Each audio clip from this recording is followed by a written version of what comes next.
स्वागत आहे आपलं माहीन किचन मध्ये। आज आपण बनवणार आहोत खोकल्यावर रामबाण उपाय। चला तर पाहूयात रेसिपी। यामध्ये आपण अर्धा चमचा ज्येष्ठमध चूर्ण घेतलेला आहे। अर्धा चमचा ही अडुळसाची पावडर आहे। ही अडुळसाची पावडर आयुर्वेदिक दुकानामध्ये भेटून जाईल। आपण ह्या 3 काळी मिरी वाटून घेऊयात। आपण या 3 काळ्या मिरी वाटून घेतलेल्या आहेत। अर्धा चमचा आपण घरात बनवलेली हळद घालणार आहोत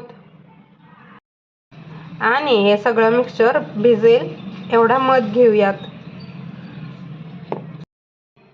आता हे बनवलेली रेमेडी आपण दिवसातून 3 वेळा घ्यायची आहे, सकाळ, दुपार आणि संध्याकाळ। आणि तुमचा खोकला गायब। खोकल्यावर अगदी रामबाण उपाय आहे हा। 3 दिवसात खोकला संपून जाईल। चला तर मग ट्राय करून पहा।